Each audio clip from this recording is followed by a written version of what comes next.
வாழ்க வையகம், வாழ்க வையகம், வாழ்க வளமுடன். உலகெங்கும் இருக்கும் தமிழ் ஆன்மீக அன்பர்களுக்கு டிவைன் தினேஷன் அன்பான வணக்கங்கள். சரி, இந்த மாதம் டிசம்பர் மாதம் பலனை பார்க்க போகிறோம். சரி, டிசம்பர் என்ன ஸ்பெஷல்? ஃபஸ்ட்டு 2025 கடைசி 30 நாள் இது. சரிங்களா? இந்த வருஷம் எல்லாம் என்ன நடந்தது, அடுத்து என்ன நடக்க போகுதுன்றதுக்கு நடுவில் இருக்கும். ஸோ இந்த கடைசி 30 நாள் எப்படி இருக்குன்றதை பார்ப்போம். இருக்கிற மாதங்கள்லேயே இது வந்து ரொம்ப ஸ்பெஷலான மாதங்க. ஏன்னா நிறைய பண்டிகைகள், ஒன்று கார்த்திகை மாதம், இன்னொன்று மார்கழி மாதம், ரெண்டும் இருக்குது இதில். இன்னொன்று கார்த்திகை தீபம் வருது, மார்கழி திங்கள், மார்கழி ஃபங்க்ஷன்ஸ் எல்லாமே வருது, கிறிஸ்மஸ், நியூ இயர் எல்லாமே வருது. இன்னொன்று இது வரைக்கும் நம்ம நடந்தது எல்லாம் என்னன்றதை சுய பரிசோதனை பண்ணிவிட்டு, நம்மளுடைய ஜாதக பிரகாரமும் எல்லாம் கரெக்டாக நடந்திருக்கான்ற சுய பரிசோதனை பண்ணிவிட்டு, அடுத்த வருஷம் எப்படி ஸ்டார்ட் பண்ண போகிறேன் அப்படின்றத நம்ம முடிவு பண்ணணும். இது கூடவே என்ன சொல்றது, இந்த மாதம் வந்து குரு வக்ர பயிற்சி வரும். அதாவது போன மாதமே குரு வக்ர பயிற்சி ஆரம்பிச்சிடுச்சு. ஆனால் இப்போ கடகத்துலேருந்து மிதுனத்துள்ள வந்துக்கிட்டே இருந்தது. இந்த டிசம்பர் 5 வந்து ஃபுல்லாக மிதுனத்துள்ள வந்துடும். ஸோ மிதுனத்துள்ள வந்த உடனே திருப்பியும் பலன்கள் எல்லாம் மாறப்போகுது. சரிங்களா? ஆனால் பயப்படுற மாதிரி எதுவுமே கிடையாது. ஏன்னா குருன்றது முழு சுபகிரகம். ஸோ எந்த வீட்டில் போனாலும் ஏதோ ஒரு நல்லதான் நம்மளுக்கு செய்ய போகிறாரு. அதனால் அந்த ஒரு நல்ல விஷயம் இருக்குது.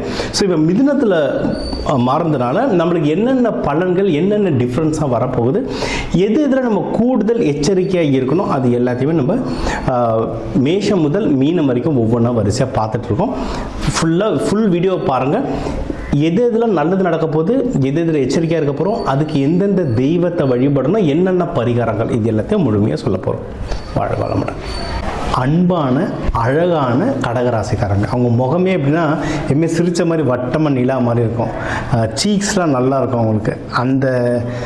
அந்த நீர் வீடான கடகராசி உங்களுக்கு இந்த 2025 கடைசி 30 நாள் எப்படி இருக்க போகுதுன்றதை பார்ப்போம். ஸோ இந்த குரு அதிசாரத்திலே கடைசி ஒரு 1.5 மாதம்லாம் நல்லா இருந்திருக்கும் டைம். சரிங்களா?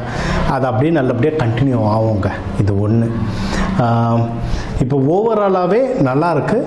எதில் உஷாராக இருக்கணும், இன்னும் எதில் நம்ம கூடுதலாக செயல்பட்டு நிறைய நல்லதை எடுத்துக்க முடியுன்றதை நம்ம பார்ப்போம். ஸோ கடகராசிக்காரங்க வந்து நம்ம சொன்ன மாதிரி எல்லாமே நல்லா இருக்குது. ஒன்று. ரெண்டாவது, தனம் விஷயத்தில் கொஞ்சம் ஜாக்கிரதையாக இருங்க. சரிங்களா? ஏன்னா அதில் வந்து கேது பகவான் இருக்கிறதுனால சில மனக்குழப்பங்கள் வரும். வர பணத்தை பத்திரமா பார்த்துக்கோங்க. வீட்டில் அமைதி இருக்கான்றது நல்லா கவனிச்சுக்கோங்க. நம்மளுடைய ஸ்ட்ரென்த்து வீக்னஸ் தெரிஞ்சால் நம்ம ஜெயிச்சிடலாங்க. நம்ம ஸ்ட்ரென்த் என்ன, நம்ம வந்து எல்லாரையும் பாசமாக பார்த்துப்போம். அது லேடிஸில் கடகம்னா அவங்க வந்து நல்லா சமைப்பாங்க. அவங்க சமைக்கிற சாப்பாடு சூப்பராக இருக்கும். உங்கள் ஜென்ஸாக இருந்தால் மோஸ்ட்லி சமைக்கிறவங்க ஓகே, சமைக்காதவங்க நிறைய சாப்பாடுறதுக்கு நிறைய வந்து வாங்கி போடுவாங்க, நல்லதாக வாங்கி போடுவாங்க. இது நம்ம ஸ்ட்ரென்த்து தெரிஞ்சு போச்சா, வீட்டுக்கு போகும்போது ஏதோ ஒன்று கையில் வாங்கி வச்சு போயிடணும், இல்லை நல்லா சமைச்சு போடணும். இதுதான் ப்ராக்டிக்கல் பரிகாரம். இதை பண்ணிங்கனாவே வீட்டில் வந்து நல்ல சுமூகமாக அமைஞ்சிடும் சூழ்நிலை. Okay, done. இன்னொன்று, மூணாவதுல வந்து மூணாம் வீட்டில் சனி பகவான் பார்த்துட்டு இருக்கிறதுனால இந்த எக்ஸாம்ஸ் எழுத போகிறவங்க, முக்கியமாக கடகராசியில் நிறைய பேர் கவர்மெண்ட் ஜாப் அப்ளை பண்ணுவீங்க. இது அப்ளை பண்ணுறதுலாம் பார்த்து அப்ளை பண்ணுங்க. சரிங்களா? ஏன்னா சனி பகவான் பார்க்கறதுனால ஏதோ ஒரு விதமான டிலேஸ் வரும். ஸோ அது வராமல் இருக்கிறதுக்கு பண்ணுங்கள். நீங்கள் என்ன தெய்வத்தை வழிபடணும், எப்படி வழிபடணுன்றது இந்த வீடியோவில் சொல்லுவோம். நீங்கள் ஃபுல்லாக கடைசி வரைக்கும் பாருங்கள்.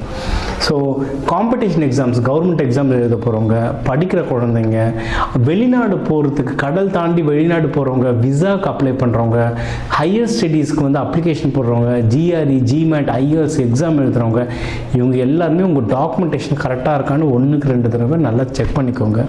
எக்ஸாம்ஸ்க்கு நல்லா ப்ரிப்பேர் பண்ணி ரெடியாக போங்க. அதை பயந்து போகக்கூடாது.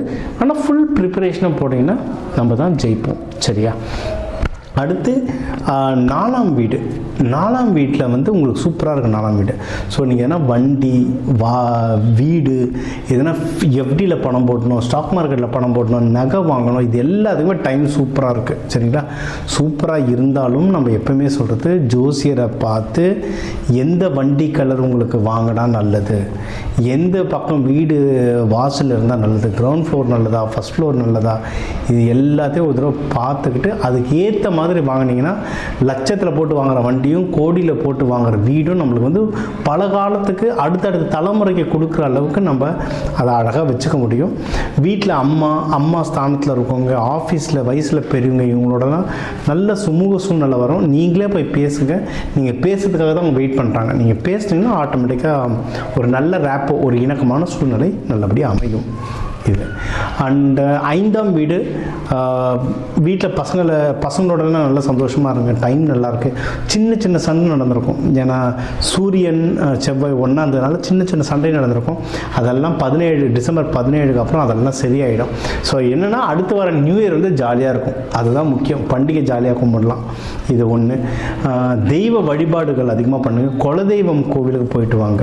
ஏன்னா அதெல்லாம் கொஞ்சம் தடங்கள் வந்திருக்கும். இப்போ நீங்கள் போயிட்டு வாங்க, குலதெய்வம் கோயில் போயிட்டு வாங்க, உங்களுக்கு எல்லாம் நல்லபடியாக அமையும். அண்டு 6ஆம் வீடு குரு சனி 2 பேருமே பார்க்கறதுனால உடம்பு ரீதியாக ஹெல்த்தை பத்திரமா பார்த்துக்கோங்க. ஏதோ சின்ன சின்ன உபாதைகள் வரலாம், வந்தாலும் சரியாயிடும். ஒன்றும் பிரச்சனை இல்லை, பார்த்துக்கோங்க. ஏதாவது ஆஃபீஸில் சின்ன சின்ன பிரச்சனை வருது, தேவையில்லாமல் எனக்கு பிரச்சனை கொடுக்குறாங்க, அந்த மாதிரிலாம் இருந்ததுன்னா எல்லாத்தையுமே டாக்குமெண்ட் பண்ணி வைங்க. நீங்கள் என்ன சாதனை பண்ணீங்கன்றதையும் டாக்குமெண்ட் பண்ணுங்கள். இன்னொருத்தர் உங்களுக்கு பிரச்சனை தராருன்னா அவர் தர பிரச்சனையை டாக்குமெண்ட் பண்ணுவீங்க. அதுக்கான ப்ரூஃப் எடுத்து வைங்க. எடுத்து வச்சிங்கன்னா நீங்கள் ஜெயிச்சிடலாங்க. சரிங்களா? ஏன்னா நம்மளுக்கு எதிரிகள் தொல்லை வரும். இது விதி. இப்போ இருக்கிற காலகட்டத்துக்கு மதி என்னென்னா, அவங்க எப்படி தொல்லை பண்ணுறாங்களோ அந்த விஷயத்தை நீங்கள் டாக்குமெண்ட் பண்ணிட்டீங்கன்னா எப்போ இருந்தாலும் அவங்க மாட்டிப்பாங்க. இல்லை நம்ம பாதுகாக்க யூஸ் ஆகும். இதுதான் ப்ராக்டிக்கல் பரிகாரம். இதை ட்ரை பண்ணி பாருங்கள். அண்டு 7ஆம் வீடும் நல்லாயிருக்கு. பொண்ணு மாப்பிள்ளை பார்க்குறவங்க போய் பார்க்கலாம். பார்த்தவங்க கல்யாணம் ஃபிக்ஸ் பண்ணோன்னா மார்கழிக்கு முன்னாடி கல்யாணமாக ஃபிக்ஸ் பண்ணிட்டா அதுவும் சூப்பராக நடக்கும். ஆஃபீஸில் இப்போ நியூ இயருக்கு நிறைய பேர் சின்ன சின்ன பிஸ்னஸ் பண்ணுவாங்க. ஒரு 3 நாளைக்கு பிஸ்னஸ், கிறிஸ்மஸ் நியூ இயருக்கு மட்டும் பிஸ்னஸ் பண்ணுறவங்க இவங்களாம் இருப்பாங்க. நீங்கள் தாராளமாக ஸ்டார்ட் பண்ணலாம். பார்ட்னர்ஷிப் பண்ணியும் ஸ்டார்ட் பண்ணலாம். ஆனால் என்னென்னா எல்லாமே நீங்கள் வந்து டாக்குமெண்டேஷனை வச்சுக்கிட்டால் நீங்கள் ஜெயிச்சிடலாம். சரிங்களா? டாக்குமெண்டேஷன் தான் முக்கியம். அதை பண்ணிட்டீங்கன்னா நீங்கள் ஜெயிச்சிடலாம். ஓகே. 8ஆம் வீடும் உங்களுக்கு வந்து குரு பகவான் பார்க்கறதுனால நீங்கள் உங்களுக்கு கடன் எதனாவது இந்த சின்ன சின்ன பிஸ்னஸ் பண்ணுறதுக்கு இல்லை பண்டிகை கொண்டாடுறதுக்குன்னா கடன்லாம் லைட்டாக தேடிட்டு இருப்பீங்க. கடன் கேட்டாலும் வர வாய்ப்பு இருக்குது. சில பேர் உங்கள்கிட்ட கடன் கேட்கறதுக்கு வாய்ப்பு இருக்குது. ஏதோ குறைஞ்ச வட்டிக்கு கொடுக்குற மாதிரி இருக்கும். அப்படி இல்லைன்னா தெரிஞ்சவங்களுக்கு எதை உதவி பண்ணுற மாதிரி இருக்கும். அப்படியும் கொடுக்கலாம். ஆனால் கடன் வாங்கினாலும் சரி கொடுத்தாலும் சரி டாக்குமெண்டேஷன் முக்கியம். ஏன்னா சனி பகவான் வீடு குரு பார்த்துட்டு இருக்கார். டாக்குமெண்டேஷன் முக்கியம். நான் இவளுக்கு கொடுத்தேன், இதுதான் வட்டி. இல்லை இவளுக்கு வாங்கினேன், இதுதான் என்னுடைய வட்டி. இவருக்கு கொடுத்தேன் அப்படின்னு டாக்குமெண்டேஷன் வச்சுக்கோங்க. பாண்டு பேப்பர் ரிசிப்டில் சைன் பண்ணலாம். ஜிபேலையும் நெட் பேங்கிங்லேயும் அனுப்பிடுங்க. அதுவே டாக்குமெண்டேஷன். இது உங்களுக்கு வாழ்நாள் முழுக்க பிரச்சனை வராமல் உங்களை காப்பாற்றுறதுக்கு ரொம்ப ரொம்ப ரொம்ப உபயோகப்படும். சரி. 11ஆம் வீடு, அதில் சனி பகவான் இருக்கிறதால உங்கள் ப்ராஃபிட்டில் நல்லபடியாக பார்த்துக்கோங்க. சரிங்களா? ப்ராஃபிட் நல்லபடியாக பார்த்துக்கிட்டிங்கனாலே உங்களுக்கு ஆக்சுவலாக ப்ராஃபிட் நல்லபடியாக வருங்க. சரியா? அதனால் ஒன்றும் பிரச்சனை இல்லை. எல்லாத்தையும் டாக்குமெண்டேஷனாக வச்சுக்கிட்டிங்கன்னா நல்லது. உங்களுக்கு தொழில் ஸ்தானமும் நல்லா இருக்குது. சரிங்களா? உங்களுக்கு தொழில் ஸ்தானமும் நல்லா இருக்கிறதுனால முடிஞ்ச அளவுக்கு முக்கியமாக வெளிநாடு போகிறதுக்குலாம் நீங்கள் எதனா ட்ரை பண்ணுறீங்கன்னா தாராளமாக ட்ரை பண்ணலாம். சார் நான் ஒரு 6 மாதம் கழித்து தான் போகலான் இருக்கேன், நான் வந்து ப்ரமோஷன்லாம் ஒரு 6 மாதம் கழித்து தான் தர மாதிரி இருக்காங்க, மார்ச் தான் போடுவாங்க அப்படின்னு நினச்சிங்கன்னா பரவாயில்ல. இப்போ இனிஷியேட் பண்ணி வச்சுருங்க. அதாவது ஒரு மேனேஜருக்கு வந்து நான் இந்த வருஷம் வந்து இந்த சாதனைகள் பண்ணேன், சரிங்களா, அடுத்த வருஷம் ப்ரொமோஷனுக்கு நீங்கள் பேசுவீங்க, அதுக்கு என்னோடய பட்டியலை அனுப்புகிறேன் அப்படின்னு சொல்லிட்டு ஒரு டாக்குமெண்டேஷன் பண்ணி அனுப்பிச்சிருங்க. அது ரொம்ப ப்ரொஃபஷ்னலாக இருக்கும். அது ஆஃபீஸ்க்கு. பர்சனலாக என்னென்னா இதுவே ஒரு பரிகாரம். ஏன்னா குரு சனி நிகழ்வுறதுனால நீங்கள் டாக்குமெண்டேஷனை வைக்க நீங்கள் வந்து ஜெயிச்சுக்கிட்டே இருப்பீங்க. அதுதான் உங்களுக்கு வந்து அதுதான் மெயின் கீ பாயிண்ட். ஸோ அது பண்ணுங்கள். ஸோ வெளிநாடு போகிறதுக்கு வாய்ப்புகள் ஜாஸ்தியாக இருக்குது. உங்களுக்கு பணம் அதிகமாக வர ஜாஸ்தியாக இருக்குது. சரிங்களா? உங்களுடைய 12ஆம் வீடு மிதுனம், அதில் வந்து குரு இருக்கிறதுனால உங்களுக்கு சுப வரையம் வர ஜாஸ்தியாக இருக்குது. ஸோ வர பணத்தை டக்குன்னு வண்டியோ வீடோ எதுலையாவது ஸ்டாக் மார்க்கெட்டோ அப்படி இல்லைன்னா நகையோ பணமோ எதுலையாவது இன்வெஸ்ட்மெண்ட் பண்ணிட்டீங்கன்னா நீங்கள் ஜெயிச்சிட்டிங்க. இன்வெஸ்ட்மெண்ட் பண்ணலன்னா 2ஆம் வீட்டில் கேது இருக்கிறதுனால ஏதோ ஒரு இடத்துல சொதப்போம். சரிங்களா? ஸோ வர பணத்தை டக்குன்னு இன்வெஸ்ட்மெண்ட் பண்ணுறேன். உங்களுக்கு குழப்பமாக இருக்க டிசைட் பண்ண முடியும்னா வீட்டில் உங்களுக்கு யார் கரெக்டான ஆளோ அவங்கக்கிட்ட கேட்டு சஜஷன் கேட்டு இல்லை இன்வெஸ்ட்மெண்ட் பண்ணுறது முடிஞ்சது. இதுதான் ப்ராக்டிக்கல் பரிகாரம். நீங்கள் வழிபடணும்னா நீங்கள் வந்து அம்மனை நல்லபடியாக வழிபடலாம். இல்லை கடலோரம் இல்லை ஆறு குளங்கள் ஓரம் இருக்கிற தெய்வங்களை வழிபடலாம்.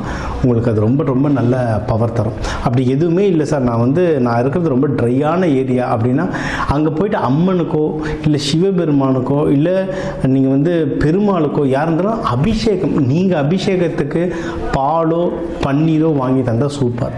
இல்லை எனக்கு அவ்வளோ வசதி இல்லைன்னா அட்லீஸ்ட் நடக்கும் போதாவது அபிஷேகம் நடக்கும் போதாவது உட்காந்து நீங்கள் அதை தெய்வத்தை வழிபட்டிங்கனாலும் உங்களுக்கு சூப்பராக இருக்கும். நீங்கள் முடிஞ்ச அளவுக்கு ஒயிட் கலர் ட்ரெஸ் இல்லை பட்டு க்ரீம் கலர் ட்ரெஸ் லைட்டான கலர் ட்ரெஸ்ஸஸ் இதெல்லாம் போட போட உங்களுக்கு வந்து நிறைய நல்லது நடக்குங்க. சரிங்களா? ஸோ ஓவராலாக சொல்லிட்டோம், இந்த 2025 சூப்பராக இருந்திருக்கும். அதான் கடைசி 2 மாதம் ரொம்ப நல்லா இருந்திருக்கும். அடுத்தடுத்து வர்றதும் உங்களுக்கு வந்து ரொம்ப நல்லாயிருக்கும். அண்ட் இந்த 2026 உங்களுக்கு வந்து நல்லபடியாக அமைய. Wish you happy new year.